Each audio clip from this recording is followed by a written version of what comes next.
funny because I don't typically interview people in front of other people. So it's like this to me, it's normally this incredibly intimate process.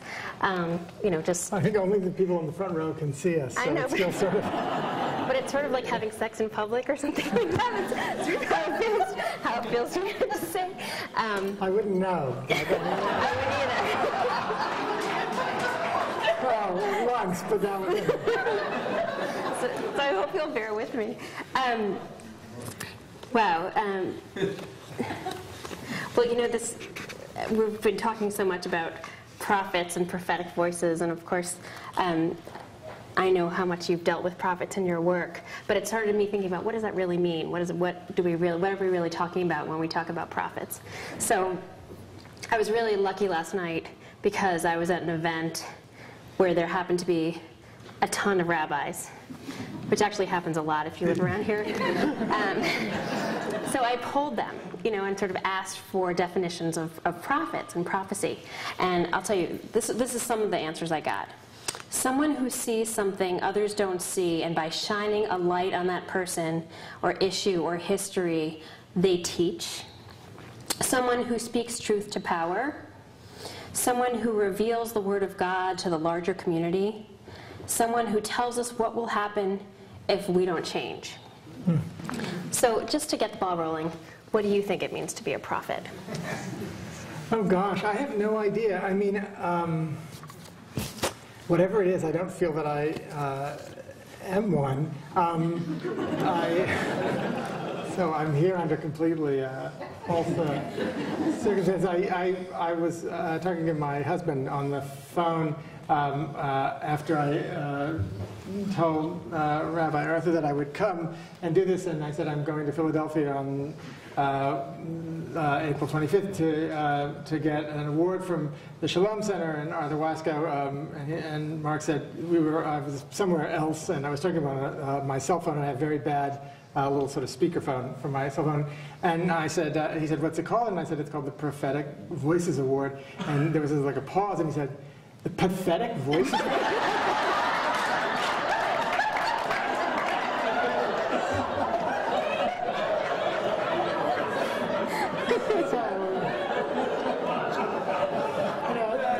I got an email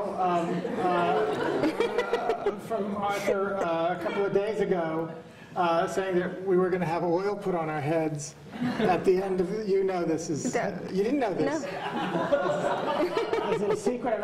Anyway, he was very smart to wait until after I bought the train ticket. I would have suddenly developed, you know, a cold and so something like that especially has thrown me into it. I mean, all awards, any award that you get should make you feel, you know, terrible about yourself. That's the point of awards. But this one makes me feel, you know, like not only like a failure as an artist, but a failure as a Jew and a spiritual person. So, you know, I was thinking on the way up that in a way I'm going to pretend to myself this is actually called the Pathetic Voices Award.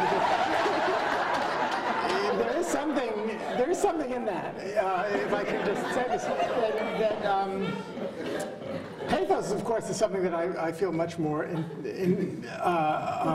connected to than prophecy. I mean, the word pathetic, I mean, I am pathetic in various ways, but I don't think in any way that's sort of so remarkable that I deserve an award. But in terms of pathos, I mean, that's what playwrights work with, is pathos, especially in its sense of a root having to do with empathy. And it occurred to me, I mean, you know, there's a way in which the kind of work that we do, I mean, as a filmmaker, as a playwright, has to do with not so much, I mean, I don't know if you feel this way, but I feel this way, that it's not really so much to do with vision, which I would think would be part of being entitled to calling oneself a prophet, is that there's some sort of imaginative, spiritual, intellectual, empathic leap of sort of Olympian proportions. And I don't think that I've ever done anything like that. But I do think that there's a way in which there's a connection between the pathetic and the prophetic in the sense that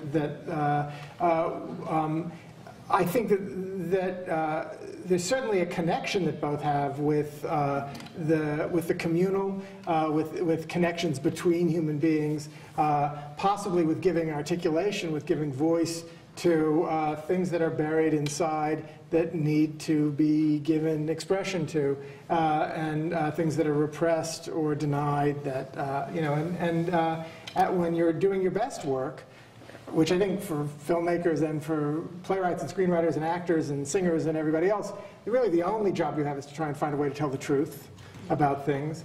And I guess that's a certain sense what a prophet is, and whether or not it partakes in any way of anything metaphysical or anything legitimately called spiritual or not, I can't say. I mean, there were certainly prophets, some of them minor prophets. I mean, Jonah, did Jonah actually ever have, well, he did have a vision. But mostly he was, as I remember, running away, desperately trying not to. They all did. Yeah, well, I guess that's true. So I don't know. Sure, maybe I am. I don't know. So that's. But it's you know what I'm saying? There is some sort of way in which I think an artist and a prophet have at least that in common. I forget who said it. Maybe you said it. That you're making yourself available. You're trying to make yourself available to something that's speaking in your world and your community at the time, and to try and help it find representation or articulation on stage, on screen, on the pages of a book, and so Okay. Well, all right. I'm still going to come. I'm still going to get you to admit that you're a prophet, but we'll come around to that. But by going back to this relationship between pathetic and prophetic, which is lovely, and if it's our obligation and our calling and our liability to tell the truth, and of course we want to do it in the exact right way possible. Can you talk about the role of insecurity and neuroses in making art? I'm serious. Well, I mean, yeah, it's exactly what you just said, though, because, I mean, of course, what you want to do is tell the truth, but there is no exact way to tell the truth. Truth is always double. Truth is always contradictory. It's dialectical. It's elusive. It's as subject to time, to history, to various oceanic forces as anything else is, and so there's no possibility of ever. I mean, you don't want to be a fundamentalist reader of the text of life. You don't want to be somebody who believes. You want to be a Talmudist. You want to always interpret. I mean, that's the whole point of living, I think, of being alive, of the world, is to provide us with a complicated, confusing, ambiguous text, and our job is to generate meaning out of it, because meaning is how human beings live. It's the food we need to stay alive, and so I think that neuroses and anxiety and doubt, just as those things are absolutely essential to any faith, they're also essential to any sort of pursuit of the truth, that uncertainty has to accompany you everywhere you go. I mean, I don't think that means that you can't ever decide that you have apprehended enough of a truth to be able to act, because I don't think that one is allowed. I mean, we're told this in various ways in Torah and in various midrash on the Torah. I mean, that you're not allowed to become paralyzed. You have to keep moving. You have to keep acting, participating in the shaping of the world. But horrors result when grim certainties that can't be challenged, are sort of agreed on by a sizable enough portion of any population to be able to begin to effect, genuine political evil. And I think in a way that is what political evil is absolute certainties, simple certainties, single answers for a world that's always at least double. And and I think, again, I mean, art is a way of reminding us of the doubleness of life and the artificiality of life, and And so are neuroses, so are anxieties. I mean, so is, you know, I mean, all of these things are born out of an awareness of mortality, out of the terror that comes from being aware of the end of life, of loss.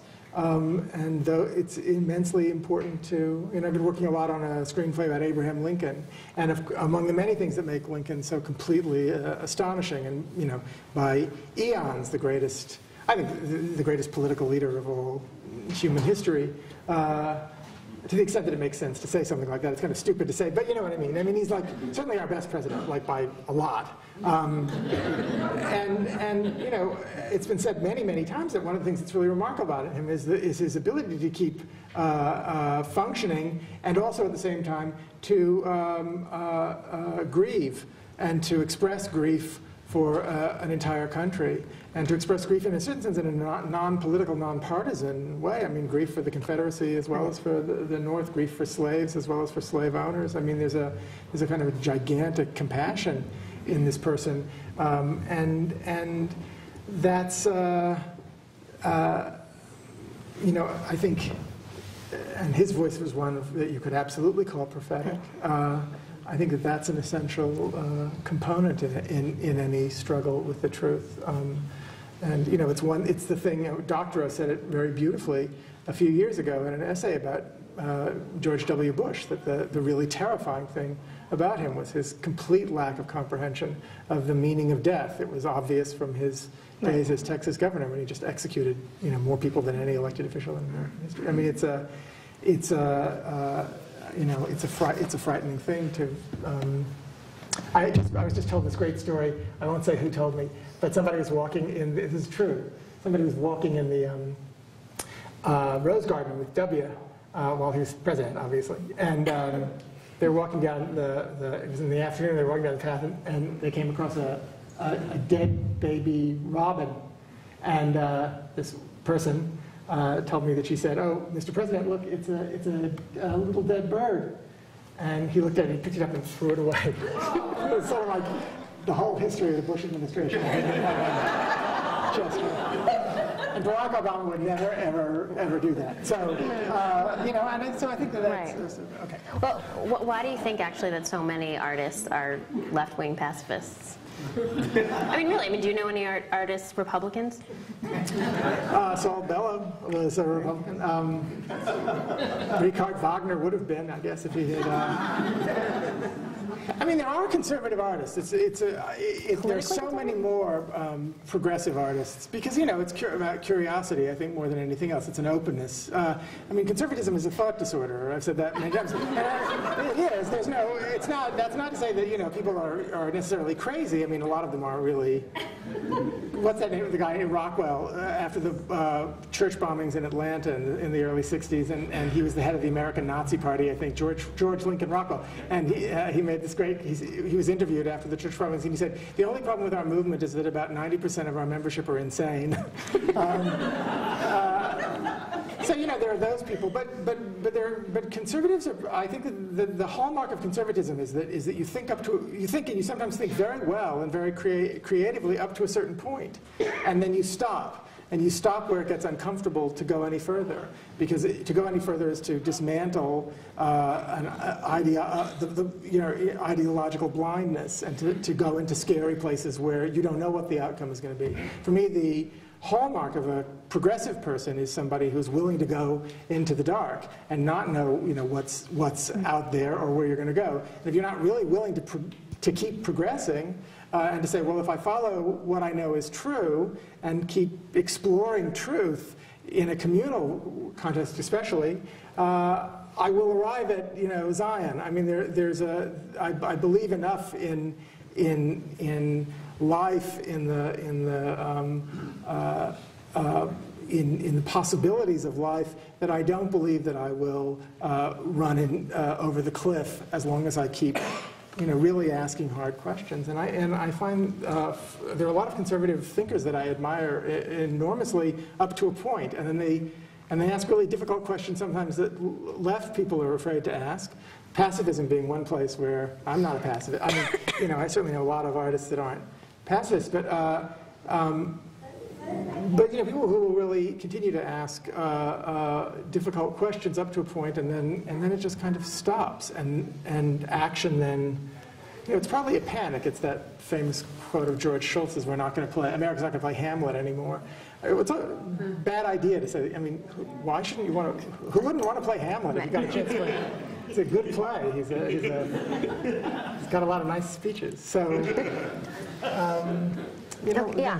Well, unfortunately, the business of being an artist means that you need to make a living, and that you have to care about commercial success, and you have to have an ear that's tuned both to what inspires you as an artist, but what the market is actually going to bear. So, how do you personally kind of care about your truth and stay true to your truth, and at the same time not be inhibited by those critical voices, especially as somebody who needs to make a living in the world? Well, because I think that, and I don't think there's any argument, I don't think there's any doubt about this. People want good food, not junk food. We buy a lot of junk food because we're not actually given the opportunity to buy good food, and we don't know how to feed ourselves and so on. We're given a lot of garbage in the form of entertainment, but and I think that because of the total failure of our education system in this country, it's maybe there's a greater and greater appearance of a kind of mass public appetite for garbage, but I don't really believe that people are ever satisfied with garbage, and I think that they respond with great excitement and enthusiasm when you can find a way of telling truth that people will understand. And I think that it should be an ambition of, different arts involve different degrees of difficulty. Poetry is a more difficult form, I think, inherently than playwriting, or at least the kind of playwriting that I do, sort of narrative realist playwriting. If you're a modern minimalist or serialist composer, you've got a much smaller audience, and that doesn't mean that what you're doing is less valuable. And the market should never be the determinant of real value. It simply isn't. Prices are just an abstract language that we've lost control over, and it means nothing really. It means a lot, but not the things that we think it means. So I think that if I've always believed, at any rate, that that there's nothing more entertaining than coming close to replicating for an audience on stage or on film the complexity and the contrariety and the heterogeneity and the confusion of the world, and giving people a sense that the questions that you're asking are questions that many other people are asking, and that the answers are difficult but not impossible to approach. And I think people will pay money to see, maybe not $130 a ticket, but nobody should have to pay that. If we had a National Endowment of the Arts, people wouldn't have to pay that, and we don't. So, we finally, I should say, have a chairman of the National Endowment of the Arts who I think might actually, get us somewhere. But we all have to support him and send letters to our Congress people saying, you guys have is Patrick Murphy he's Pennsylvania, but he's Bucks County, not Philadelphia. Give him.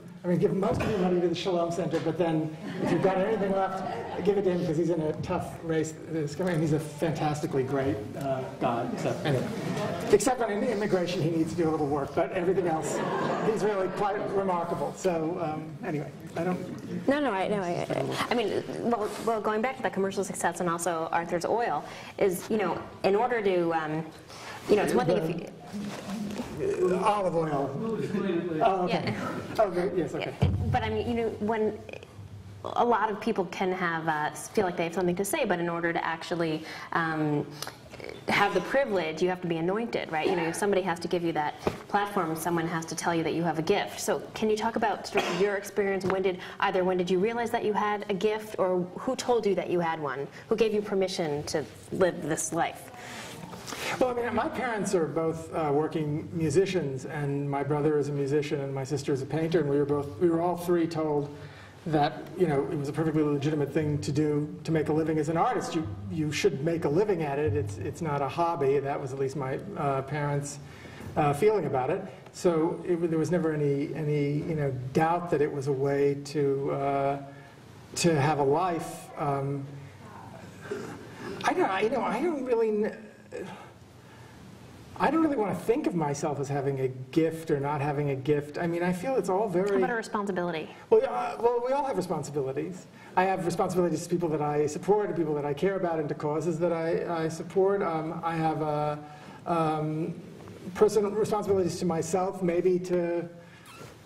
Who knows? I'm going to show us how I'll say to her, to Avina Malkeinu. I mean, I feel at moments a connection to something beyond myself that I call God, and I'm being judged and watched and advised and prodded and endlessly disappointing, and sometimes disappointed by, and so on. But that whole relationship is central. But mostly it feels very contingent. I mean, I feel like I got very, very lucky. I definitely think I'm a good writer, a good playwright. I think that I, for a variety of reasons, happened at a particular moment to arrive at, on my second play at Angels in America, and it happened to come at the end of the first really hideous part of the AIDS epidemic, which is still ongoing, obviously, but also at the end of what we thought was maybe even the end of Reaganism. It turned out to just be sort of an 8-year interregnum before it came back even worse than before. Anyway, I don't think it really should have come back. That was also our fault. That W could steal the election in 2000. I think that I got really lucky, and it always feels to me that talent and gifts are a matter of luck. I mean, I had a really wonderful upbringing. I went to Louisiana public schools, which are like the 57th in the nation. But I came from two prodigiously intelligent people who are both great readers and lovers of art. And I grew up in a very warm Jewish community in the middle of the Deep South during the years of integration of public schools. So while I didn't get good education from my teachers, I got great education from being part of a big social experiment, a big experiment in social engineering, and seeing that it works if you actually allow it. Then you elect Nixon and he undoes it all, and it doesn't work anymore. But so I feel like I was the beneficiary of some remarkable things that made it possible for me to stay coherent enough to write the play, and it just it's so I don't know. I'm always afraid of thinking of myself as talented or gifted or those things, because you start to become an asshole. Okay, so putting it another way, I mean, I've heard you say that you... I'm sorry. No, it's okay. I said sex in public. I said sex in public. And you talk about having sex in public places, so and you're going to be somebody's mother soon. So God willing. But I mean, I've heard you say before in an interview that you actually that writing is very painful. You'd rather run a marathon that you actually hate it. But obviously, you're still doing it, and you're doing it incredibly prolifically. So, you're doing it because I'm assuming you feel on some level a certain obligation to, or maybe I don't know.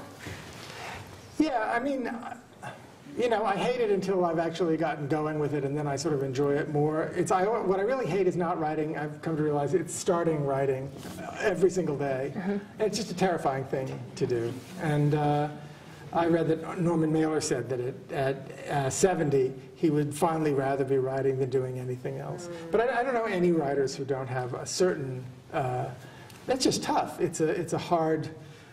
it's a hard thing to do. I was talking about that this afternoon, that there's a certain degree to which you're in the process of, you sort of let go of yourself and allow, so that you can make room for other people, or people that you may have inside that otherwise don't have room to express themselves. And you have to, there's a certain degree of loss and dying that's involved in it.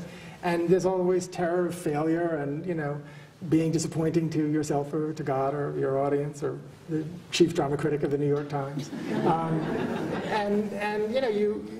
So those things are always struggles, but it's, I don't think I really hate it as much as I've gone around. I really just, looking after, cheap sympathy. I think it's, I mean, there are many jobs far worse than being I was in the backseat of a limo that HBO sent on the first night of this big premiere gala screening at the Ziegfeld of Millennium Approaches, and Mark and I were in the backseat, and I was really terrified. I had not seen the final cut, and I thought, oh God, it's going to open, and it's going to be just this total disaster, and the play will be over, and I won't be able to make a living, and I'll die in the gutter, and so on. And I was in the backseat complaining, and the driver finally looked over and said, look, I don't know who you are, but if you hate doing this so much, why don't you find some other line of work?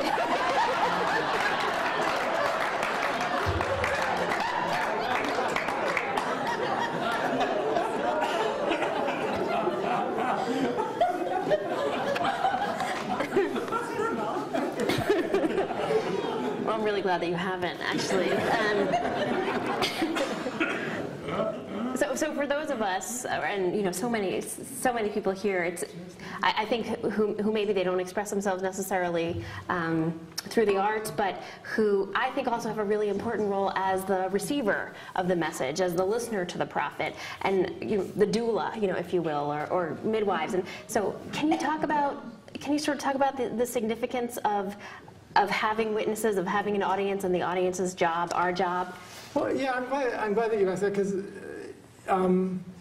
I mean, I really don't think it's being sort of coy or disingenuous to say that one of the things that I really love about theater is that it is an event that's created every night in a collaboration between the playwright, the director, the actors, the designers, and also the audience. And the theatrical event doesn't exist. It's not just the sort of, one, if a tree falls in the forest, it's that every night is a different night, because the audience that comes in and responds to the event, and the audience always finds a way in the first 5 seconds of letting the actors on stage know what kind of an animal they're facing, sitting there in the dark.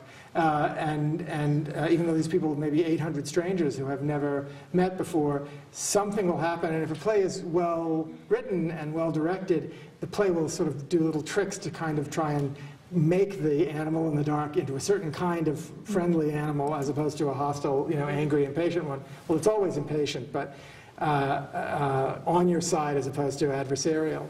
But whatever happens, there's this incredibly fluid and dynamic thing going on between the people on stage, and the audience figures it out. The first time they really laugh loudly and they see the actors, even if it's in a very subtle way, respond to the laugh, they realize that they have a power in this event, and that we can, together, we make something. So I really genuinely never think of myself as giving messages or having witnesses. I feel like, 800 people in a room are always much, much smarter than any one single person. It's why there should always be, those tests that show that that absentee votes always skew to the right, because people are not, almost always skew to the right, because when people are not together, they become stupider. And when people come together in polling places, they vote better. They form unions and do good things. And I think that's you can't write plays without an understanding of that. Or you can't be a stage actor without understanding that. They're always 2 steps ahead of you, and staying ahead of them is enormously difficult. So it feels to me, since there are like 900 rabbis here tonight, anybody who's stood up on a pulpit, or when you put together a documentary, okay, I can't be lazy. I'll bore people if I'm not respecting their infinitely inferior intelligence, intelligence, and that's the job. And so, I don't know. I think it would be an odd thing to have a congregation or an audience about whom one felt they were there to receive your message. I even sometimes, when I read the Isaiah or Jeremiah or Nahum, Micah, that you feel in that sort of bipolar thing that's going on. God loves you so much, why have you turned away from him? He's going to destroy you and fight him. It's like that sort of swinging back and forth thing that the prophets are always doing, that in a certain sense they feel like interior monologues of a single soul or of a national soul, of a universal soul in great torment and struggle. And I would imagine that that's the way when they actually delivered these prophecies, they were not listened to respectfully, partly because there were these people who had the job of pissing on them, which is really a great way to think about it, but also because it was the job of everybody to challenge and to, they're not delivering single ideas, and so I feel like it's more of a, of a collaboration than a teaching. In a way, if that makes sense. I know I have my time is but there's just one more thing that I want to, which I think would be a better way to end. So I read, I can't remember where I read it, that you said that you feel that we have an ethical obligation to hope, and I would love for you to just say more about that. I feel that hope is misunderstood as a kind of a feeling state, and I don't think that's what hope is. Hope is a number of things, but among other things that it is, it's an expression of human will and determination. I don't think that hope should ever be surrendered. If you can possibly not surrender, it would be inhuman to say that no one ever has the right to despair, because some people are really so burdened by horror, in these recent earthquakes. If you're in Darfur in a camp, if you're in, Auschwitz, I mean, there may be times when there is so much against you, or you've lost so much, or you've been so badly damaged that hope isn't possible. But for most of the people on the planet, at any given time, we aren't. No matter how burdened we are, there's the possibility of what you're doing it's an activity. It's like, where can you locate in the grim circumstances in front of you, because they're almost always grim, a plausible occasion for hope, a plausible occasion for movement forward. What's the strategy? And it's a strategic thing. And so I feel like it is a moral obligation. It's immoral to despair if you have any possibility of not doing it. And when you despair, you betray not only yourself, but the whole human community. I mean, I feel that we're in the middle of, I'll just say this really quickly, because I said to myself that I wanted to say this. I mean, I feel that we're at a moment right now, politically, where left despair is yet again setting us up for, we've seized hold for a brief moment, sort of the progressive center and the left, of the machinery of power from which we've been excluded for decades, to the, imponderable detriment of the whole planet. Everything has gone, to shit as a consequence of it. And the minute the Obama administration began, this chorus rose up of disappointment and outrage and horror that we hadn't, in fact, elected a progressive dictator who would wave a magic wand and make everything great. Everything's not going to be great for a really long time, because things have been really bad and getting worse for a really long time. But I feel that this is a moment when, if the midterm elections, which is what I'm really talking about, are as catastrophic as they may wind up being, it's not going to be the result of the success of the Tea Party. It's going to be the result of, yet again, the failure. The Holocaust, I think, is an example. Shots and Likud taking over in Israel. These are examples of people looking for a kind of expression of personal purity in politics, where, in fact, real politic is required and strategy is required. And I think that although we feel wonderful about ourselves and we say, well, he hasn't closed Guantanamo, and why are we surging in Afghanistan? Who is this guy? And he told us this, but he's doing that. It makes us feel that our indignation we're very comfortable with now, and we're also very comfortable with powerlessness. And that, I think, is a form of despair. It's a comfortable despair. We won't pay the, so we can I said this at a gathering for the Nation about 3 weeks ago, and somebody said, "When did you become a reactionary idiot?" So afterwards at the Oneg Shabbat or whatever it is out there, we can scream and yell at each other if you want to do that. But so Thank you. Thank you so much for Thank you so joining much. us. Thank you.